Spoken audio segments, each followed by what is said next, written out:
Porque hoje em dia já é completamente estabelecido dentro da ciência que saúde e dinheiro, nutrir essas duas áreas da vida, é extremamente significativo para construir bem-estar e satisfação.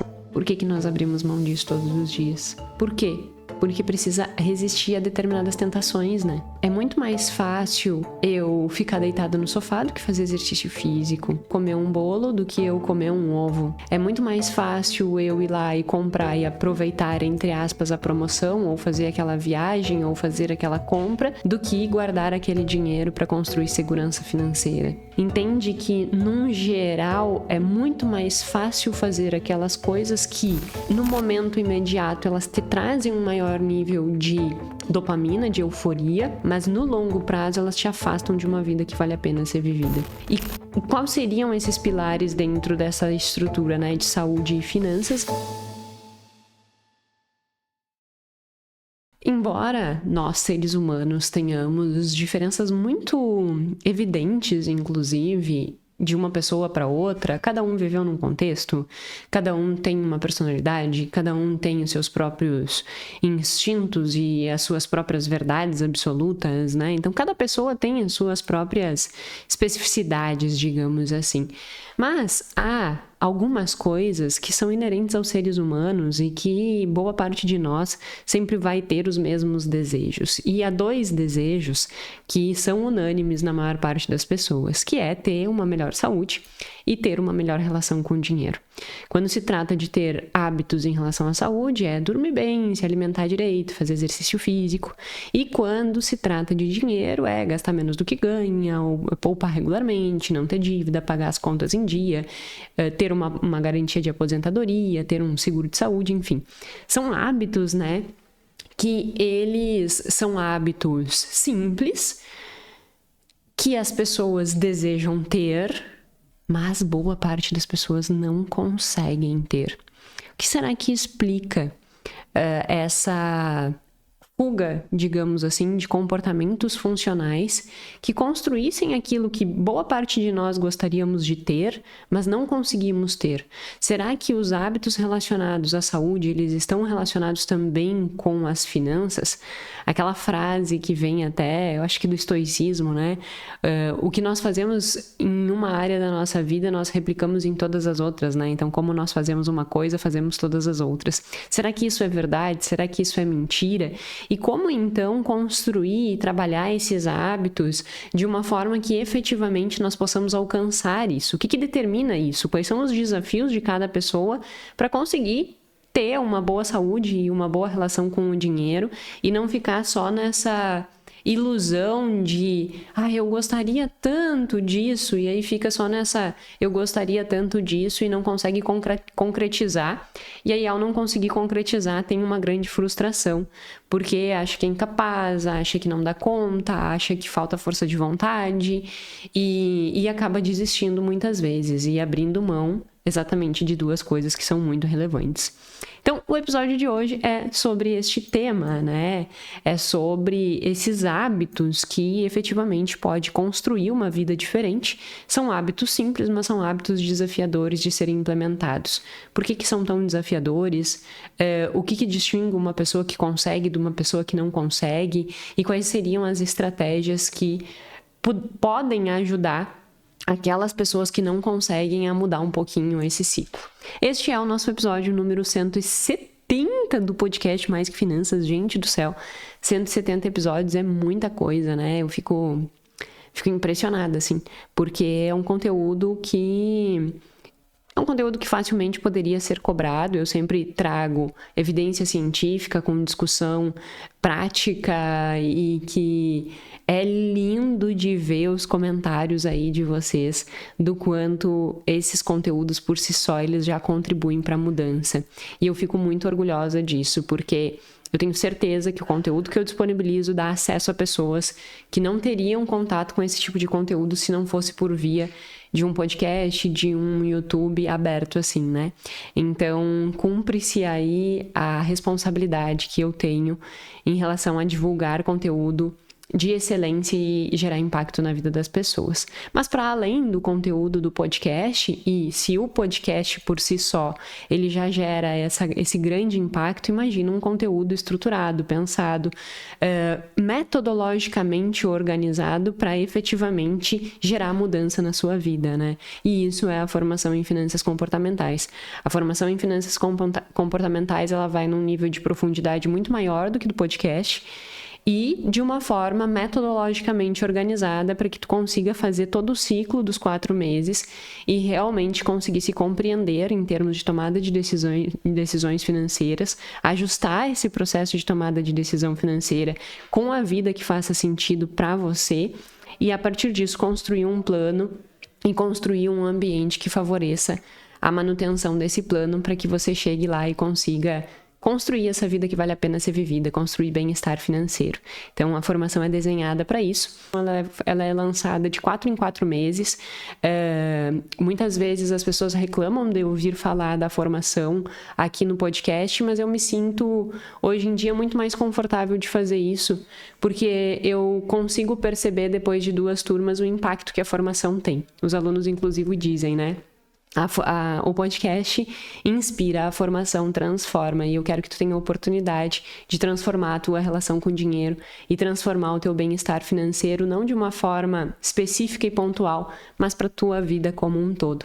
Então hoje, depois de ter entregue também 170 episódios completamente de graça, eu também me acho no direito de vir aqui falar de um produto que eu tenho total segurança de dizer: é muito bom, eu nunca vi nada igual. Queria eu, há 15 anos atrás, quando comecei a estudar finanças comportamentais, ter tido acesso a um conteúdo tão estruturado, tão bem pensado metodologicamente e com uma capacidade de transformação, porque a formação, ela vai te permitindo entrar etapa por etapa e ela vai gerando um senso crítico de si mesmo e do mundo que é transformador, é enriquecedor. Eu me enriqueço a cada turma e espero que tu te enriqueça também.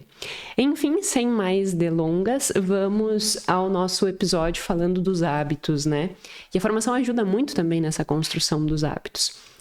Então, qual é o artigo que nós vamos discutir? Nós vamos discutir um artigo que ele queria responder a seguinte pergunta de pesquisa: será que existe, né, uma congruência entre esses hábitos, no sentido de que, será que aquelas pessoas que conseguem manter hábitos de saúde também são aquelas pessoas que conseguem manter hábitos financeiros? Então, será que existe, né, essa congruência ou não? E se não existe, quais são os impactos, quais são os fatores que fazem com que não exista? E a partir desse entendimento, o que pode ser feito para que quem não consegue ter essa consistência tenha um direcionamento para melhorá-la? Então, a grande estrutura da nossa discussão aqui é: existem hábitos que todos nós gostaríamos de ter, só que existe um desafio muito grande de conseguir manter pelo longo prazo esses hábitos, sejam eles de saúde, sejam eles financeiros. Por quê? Existe uma descrição do porquê que tu não consegue? Quais são as características tuas que fazem com que você não consiga? E o que você pode fazer para mudar essa realidade e efetivamente construir esses hábitos?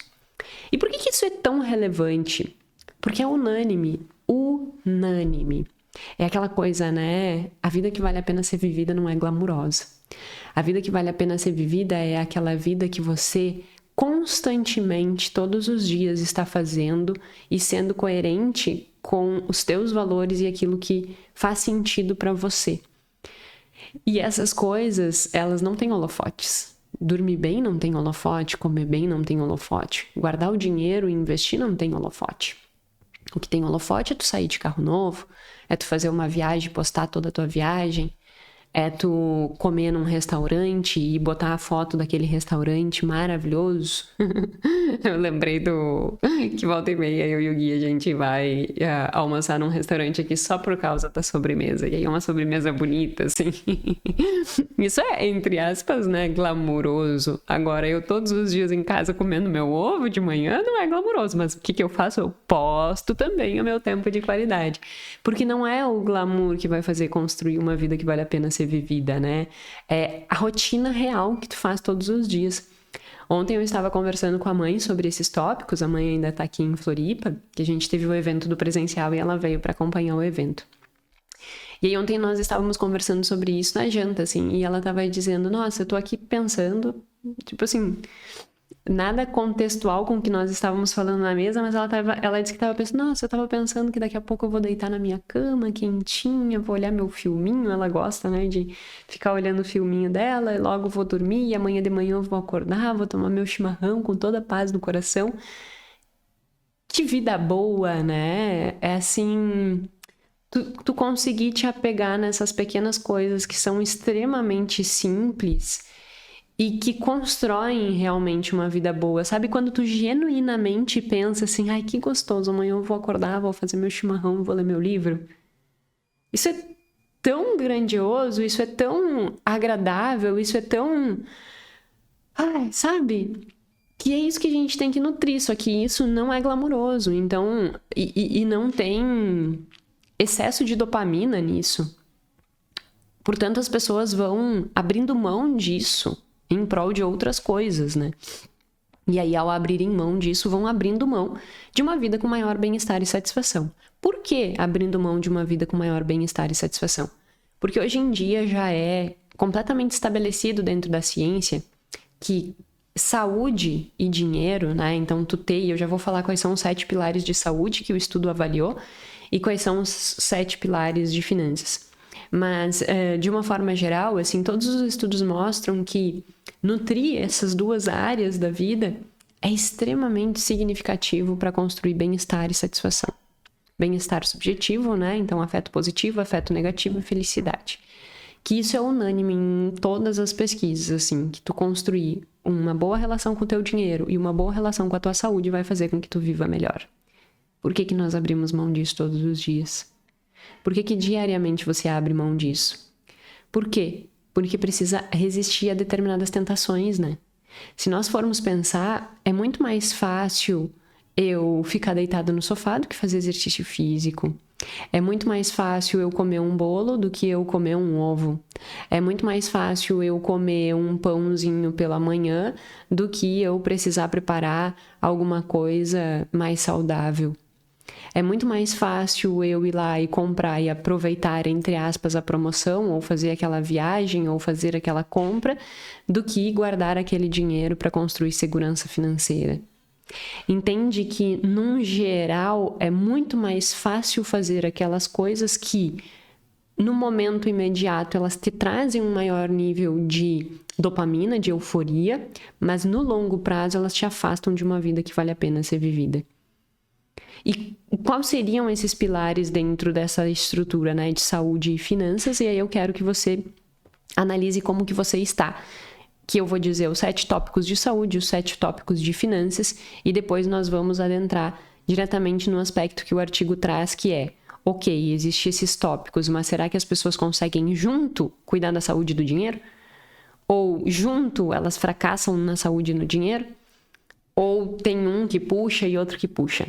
Tá? E aí a gente vai trabalhar alguns quadrantes. Mas antes, pensa aí e analisa, né? Esses aspectos que estão extremamente simples, mas é engraçado, né? São tão simples, qualquer um tem acesso, mas eles são custosos, porque eles precisam fazer com que tu abra mão daquilo que eu estava mencionando antes. E nós precisamos abrir mão desse imediatismo para construir essa vida. Que vida? Em termos de saúde, faz o teu checklist aí para ver como é que tu tá. O que tem que melhorar. Em termos de saúde, exercício físico. Você faz exercício físico no mínimo 3 vezes por semana? Você toma café da manhã todos os dias? Você come frutas e vegetais todos os dias? Você dorme de 7 a 9 horas? Nossa, fiz assim agora. É difícil fazer, ó. Deixar esse dedo reto com os outros e baixar o minguinho. Aleatoriedades. Você dorme de 7 a 9 horas, você não bebe álcool, né? E aí a pergunta, você não excedeu o consumo de álcool no último ano? Você evita fumar? Você evita salgadinhos e essas comidas super industrializadas? Esses são eu fiz assim, os 7 aspectos relacionados com A saúde, exercício, café da manhã, frutas e vegetais, dormir direito, não beber álcool, comer, evitar fumar e evitar comer bobagem. Tão simples, né? Tão simples, meu Deus do céu. E custoso para boa parte das pessoas que ficam se mergulhando nos prazeres imediatos. Então faz o teu checklist e agora soma quanto que tu bateu. Se tu bateu menos de 4, é um problema. Se tu bateu mais de 4, tá no caminho.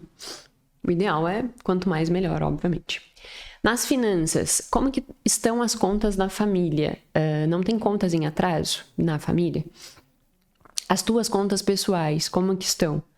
O pagamento da tua fatura do cartão de crédito tá em dia? Tu tá pagando integral ou tá pagando só reduzido? E se tem contas em atraso, obviamente tem dívidas, né? Então não é para ter dívida.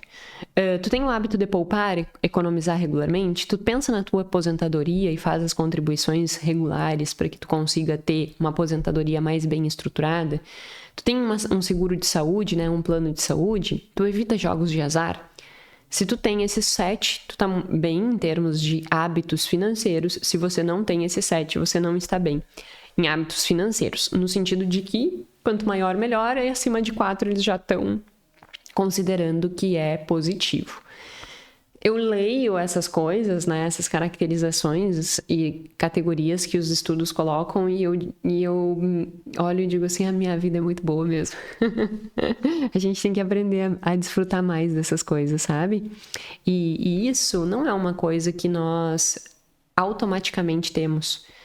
Eu, há 8 anos atrás, tinha acesso a tudo isso. Todos nós temos acesso a tudo isso. Por isso que eu sempre digo, né? Viver bem não tem a ver com tu ter excessos. Viver bem é fazer o simples. E o simples não é glamuroso. E no fim tu espera o glamuroso para ser feliz e tu nunca é feliz. E quando eu olho para trás, sei lá, 7 anos atrás, que eu não tinha a condição financeira que eu tenho hoje, eu vejo que eu já tinha acesso a tudo isso e eu não desfrutava da maneira que eu deveria desfrutar. Então, pensar sobre isso, independente do momento que tu esteja da tua vida, mas principalmente para aquelas pessoas que não estão numa situação financeira de folga muito grande, entenda que pode ser uma etapa da tua vida que não tem como tu pular, como foi a minha. Eu estava no doutorado, não tinha como pular essa etapa. Só que isso não deve ser um impeditivo para que você coma bem, durma bem, faça exercício físico, sabe? Se cuide. Cuide de quem você ama e cuide do seu dinheiro. Paga tuas contas em dia, não gasta mais do que tu ganha, guarda sempre para uma reserva. Ai, Jéssica, mas eu não tenho dinheiro para guardar. 10 reais tu tem. Eu tenho certeza que tu tem 10 reais. Ah, mas Jéssica, 10 reais não vai fazer diferença. Não vai fazer diferença nesse mês. Mas tu construindo o hábito de poupar, quando tu tiver recursos suficientes, esse hábito já está instaurado. E aí sim tu começa a ganhar uma proporção muito maior, porque o investimento de longo prazo, ele vai te garantir um resultado que ele parece irrisório hoje, mas no longo prazo vai ser muito significativo. É só tu fazer uma projeção aí, pega 600, 700 reais por mês investido, né? Vai construindo uma vida que te possibilite isso. E aí investe aí por 25 anos, 30 anos. Tu vai ver que tu é milionário. Entende? Então, assim, por vezes nós olhamos para essa estrutura, para essas coisas e achamos que não faz diferença. Mas não faz diferença hoje, mas no longo prazo faz diferença. Tu precisa construir esses hábitos hoje, independente da tua situação financeira. Porque é esse hábito que vai construir essa estrutura de vida que vai te permitir comprar o teu bem-estar financeiro. E analisar isso, né? Então eu sempre ressalto essa minha experiência, porque eu acho que eu poderia ter passado por aquela fase melhor. E eu espero que os conteúdos que eu trago aqui façam com que tu passe por fase que talvez não seja a fase que tu tem mais folga financeira, mas que tu possa passar por isso melhor, nutrindo esses hábitos. E aí agora vamos para o resultado efetivo do artigo, né? Será que as pessoas conseguem manter saúde e finanças as duas bem ou não? E aí, para analisar isso, o artigo fez um desenho em termos de quadrantes, tá? Deixa eu ver se eu consigo trazer para vocês de uma forma visual, Porque no artigo tem, mas fica... É que, pra quem tá vendo no YouTube, é que o meu desenho tá assim, ó. E aí não tá visual, nem bonito. Mas cria aí na tua cabeça. Seja criativo. Pense que existe uma linha horizontal e existe uma linha vertical que corta no meio essa linha horizontal, tá? Então tem 4 quadrantes aí, certo? Quadrante 1, quadrante 2, quadrante 3, quadrante 4. Tá certo. Quando eu olho para os quadrantes de cima, eu estou falando em boa saúde, do ponto de vista de saúde, exercício, alimentação, blá. Quando eu olho para os quadrantes que vêm para a direita, eu estou falando de boa condição financeira. Então, quanto mais para a direita, melhor é a minha organização financeira. Quanto mais para cima, melhor é meus hábitos em relação à saúde. E aí, no quadrante bem de cima aqui, né? Esse aqui da direita, vamos dizer que ele seja o nosso quadrante. Deixa eu ver o que o artigo usa dos números dos quadrantes. Quadrante 4. Então, esse de cima é o quadrante 4, tá? O que significa esse quadrante 4? Boa saúde e bons hábitos financeiros, aquele 7. E a comparação principal é com o quadrante 1, que é má saúde e mau comportamento financeiro, os hábitos, né, de dinheiro e de saúde. A primeira coisa que eles descobrem é que 42% das pessoas conseguem ter congruência entre hábito de saúde e hábito financeiro. Então, as pessoas conseguem tanto cuidar do hábito, desses 7 hábitos na saúde, quanto dos 7 hábitos de gestão financeira.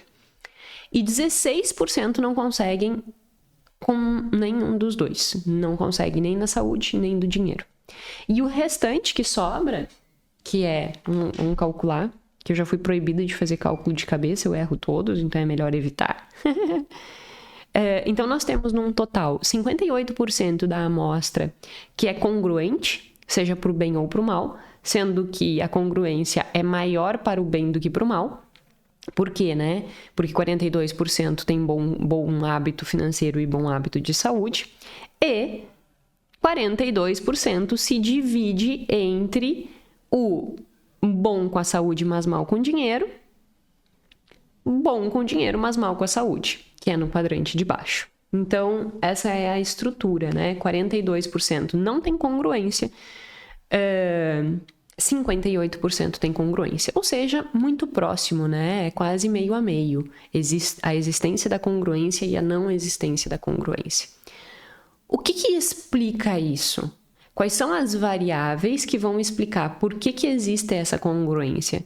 E o que faz com que uma pessoa tenha bom hábito de saúde e bom hábito com o dinheiro? E o que faz com que uma pessoa tenha mau hábito de saúde e mau hábito financeiro?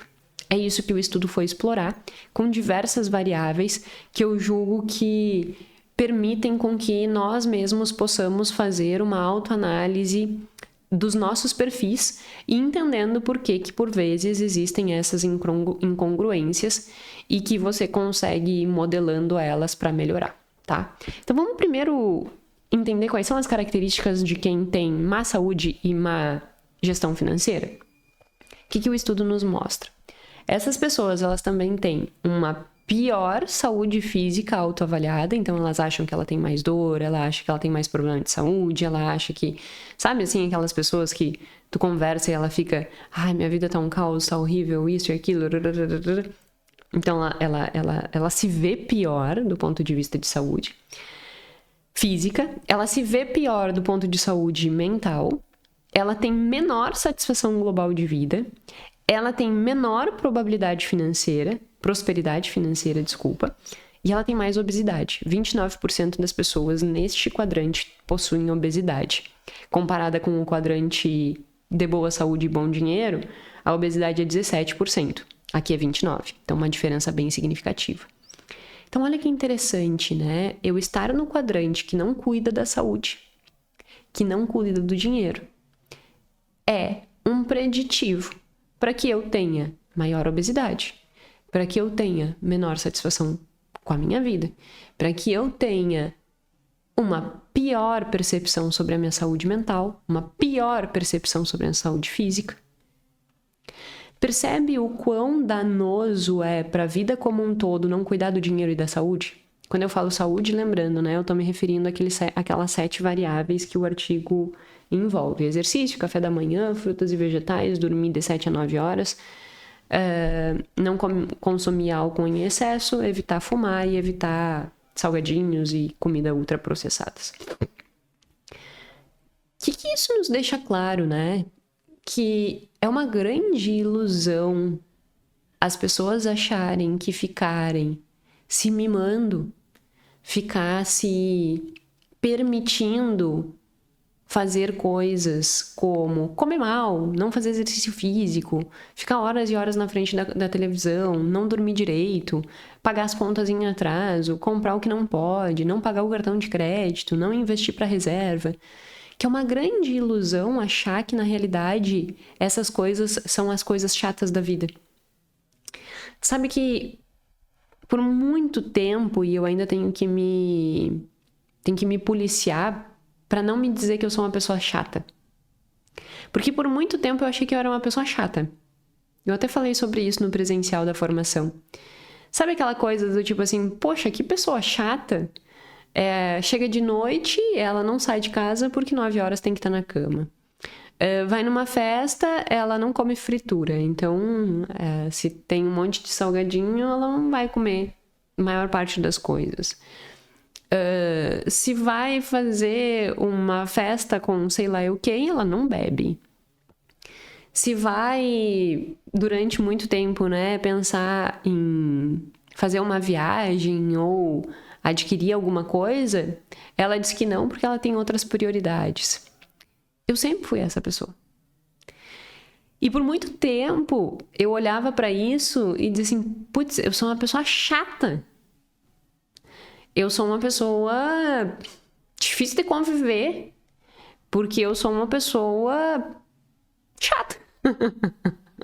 Em resumo, né?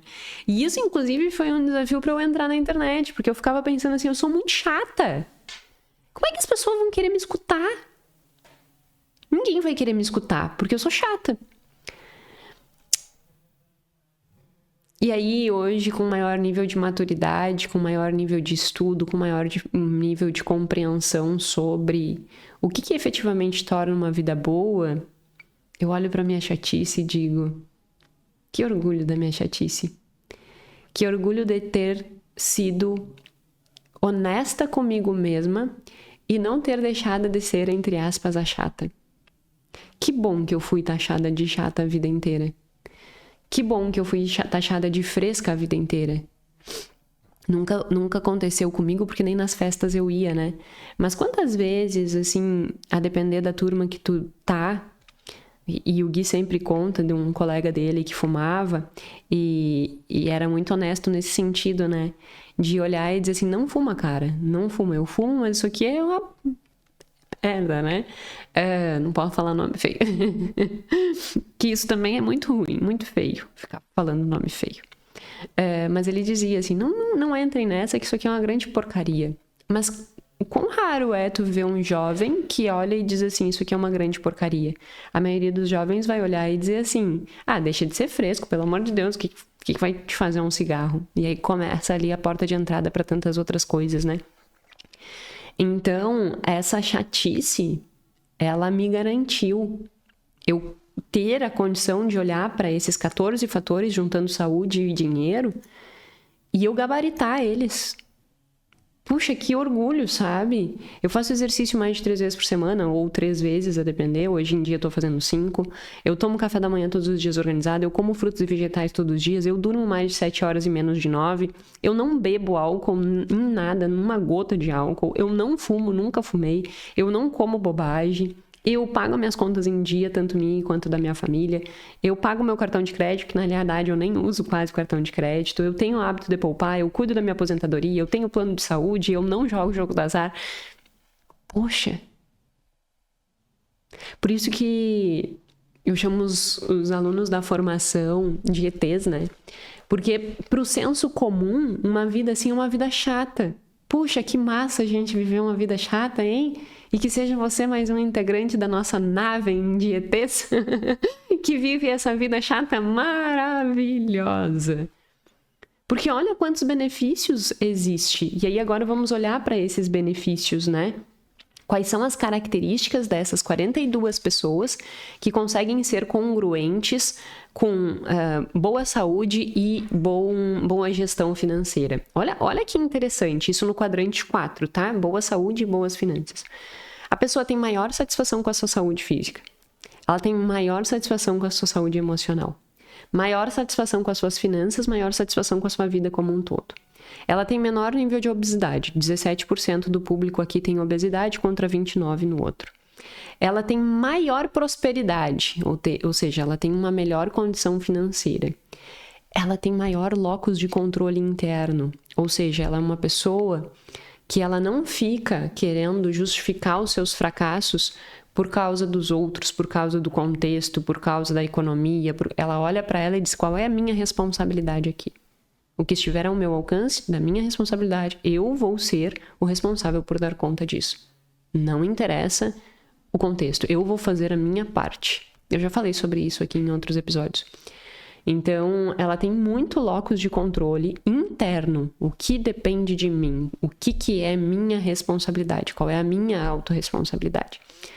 E ela tem maior esperança de sucesso e menor medo do fracasso, porque ela não fica aquela coisa assim: meu Deus, a minha vida sempre vai ser um caos. Ela fica olhando e diz assim: o que eu posso fazer aqui para minimizar o caos? Vou tentar. E aí, quando se fala de traços de personalidade, que eles também estudaram, o Big Five, eles conseguiram perceber que as pessoas que estavam no quadrante 4, boa saúde e bom dinheiro, elas têm uma maior amabilidade, uma maior conscienciosidade, em maior grau ainda, e menor neuroticismo. Ou seja, são pessoas que são naturalmente mais organizadas, mais disciplinadas, mais planejadas e que regulam bem as suas emoções. Diferente daquelas pessoas que vão estar no quadrante 1, baixa saúde e baixa alimentação, que são pessoas mais extrovertidas. Então, olha que interessante. As pessoas que estão no quadrante 1 são pessoas mais extrovertidas. Aquelas pessoas que têm mais pensamento positivo, que são mais otimistas, que são mais sociáveis, mas que, por vezes, essa sociabilidade em excesso, esse otimismo em excesso faz: eu não vou cuidar do meu dinheiro porque depois vai dar certo. Independente do que eu faça, depois vai dar certo. Ou excesso de sociabilidade.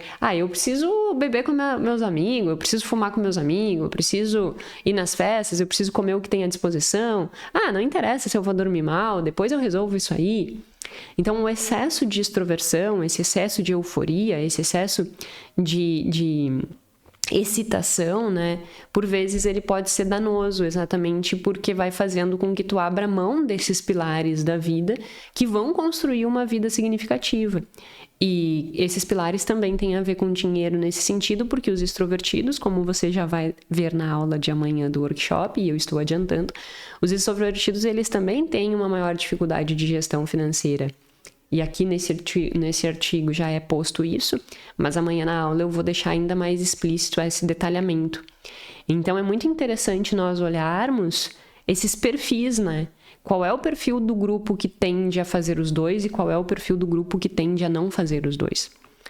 Então, isso nós vemos congruência. E como que tá os outros 42% que não tem congruência, né? Que ou não tem saúde ou não tem gestão financeira? Bom, esses outros, qual é a explicação para essa incongruência? É um conceito que se chama esgotamento do ego. Provavelmente são pessoas que têm um esforço muito grande para cuidar de uma determinada área da vida. Digamos, elas não têm conscienciosidade alta, mas elas empregam um esforço muito grande, mesmo sendo extrovertida, para cuidar do dinheiro. E aí elas se esgotam e aí ela não consegue cuidar da saúde. Então, vai depender do traço de personalidade, vai depender das características dessa pessoa. Será que o motivo é simplesmente o teu perfil? Se tu não é consciencioso, por exemplo, tu nunca vai ter congruência. Ou será que tem outros fatores que podem também estar justificando a tua não manutenção de hábitos saudáveis nessas duas áreas, né? E aí pode ser que esteja para além das tuas características de personalidade e de avaliação de vida. Pode ser que esteja relacionada com esse esgotamento. Aí nós temos que analisar. Bom, o fato de eu não conseguir ter bom comportamento nessas áreas tem mais a ver com a minha personalidade e com eu estar muito permissivo com os meus desejos, e quem é muito permissivo com seus desejos acaba escravo dos seus próprios desejos, ou é por um motivo que eu estou colocando um empenho tão forte numa área que eu estou não conseguindo ter disposição para as outras, né? Então nós temos que tentar nos olhar e entender o que tem dentro de contexto de cada um de vocês, né? E aí, falando de estratégias, como que eu posso fazer para ir para o quadrante 4 e ter boa saúde e boa alimentação?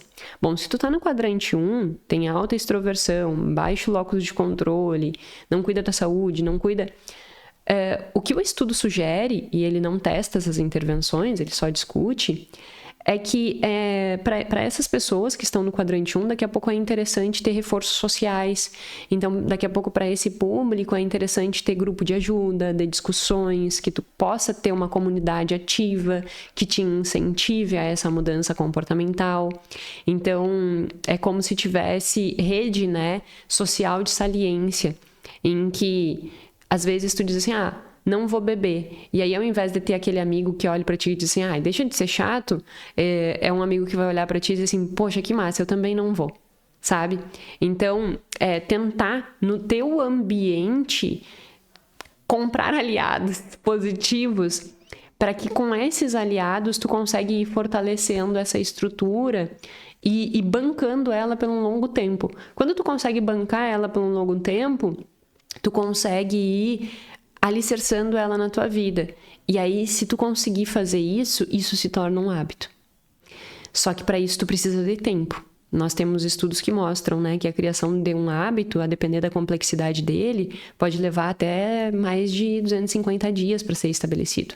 A média de dias para formar um hábito é 66 dias. Só que o desvio padrão é de 18 a 256, se não me engano. Então é muito grande o desvio padrão. Então depende muito da complexidade do hábito que tu quer formar. E para essas pessoas mais extrovertidas que estão dentro desse quadrante 1, esses reforços sociais podem ser uma estratégia bem significativa.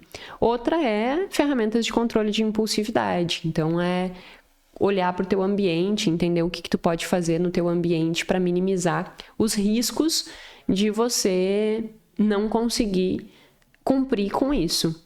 E aí, quando eu falo de ambiente, eu falo de rotina. Você precisa cuidar da sua rotina. Eu como qualquer hora. Não. Direitinho. Come de manhã, come de meio-dia, come de tarde, come de noite. Eu deito qualquer hora, porque depende do filme que eu vou olhar. Não. Qual é o teu horário de dormir? Qual é o teu horário de acordar? Rotina. Rotina. Pessoas chatas e ETs têm que ter rotina para viver bem. E a manutenção dessa rotina é a manutenção de uma vida que vale a pena ser vivida. É a garantia de que você pode olhar para sua vida e pensar assim, poxa, que legal, amanhã de manhã eu vou acordar e vou tomar meu chimarrão na sacada. E vou acordar às 5:30 da manhã, seja sábado, domingo, feriado ou dia de semana. Poxa, que vida massa. Sabe? Que horas tu vai dormir se tu acorda às 5:30? Às 9. 9 horas tu na cama. Acordo todos os dias às 5:30? Não, às vezes eu acordo às 6. Essa é a minha janela máxima, 6 e pouquinho. E isso vale a pena. Porque essa rotina me dá estrutura para que eu tenha um bom processo de tomada de decisão. E ao ter um bom processo de tomada de decisão, eu me mantenho constante em todas essas áreas da vida. Constante, constante, constante. Jéssica, mas isso não são hábitos milagrosos. Aí que tá. Nenhum hábito milagroso muda a tua vida. O que muda a tua vida são hábitos extremamente simples, que não são nada glamurosos, mas que são repetidos diariamente por anos e anos e anos. É isso que constrói uma vida que vale a pena ser vivida. Espero que tu tenha aí mais estímulos para construir essa vida que vale a pena ser vivida. E que se torne um ET na nossa galáxia dos chatos. Eu sei que por vezes tem pessoas que não têm uma disposição tão grande para fazer isso, e eu super entendo, né? Mas aqueles que acharem que esse conteúdo está sendo interessante, que isso está contribuindo, que pode contribuir com outras pessoas, compartilhe em suas redes sociais, compartilhe os seus resultados do Big Five, compartilhe suas análises, porque isso vai fazendo com que esse conteúdo chegue a mais pessoas. E como eu não sou aquela que vai fazer promessas milagrosas e nem que vai fazer aquele tipo de propaganda extremamente apelativa, né? Eu conto com a ajuda de vocês para que essa informação chegue a mais gente, tá certo? Meu muito obrigada de coração e até sexta-feira. Sexta? Agora eu fiquei pensando. Eu não sei, na verdade, se esse episódio vai cair numa sexta-feira. Eu acho que vai cair. Na verdade, esse episódio tá indo ao ar numa sexta. Eu fui olhar. Então, até terça. Beijo grande e até terça-feira.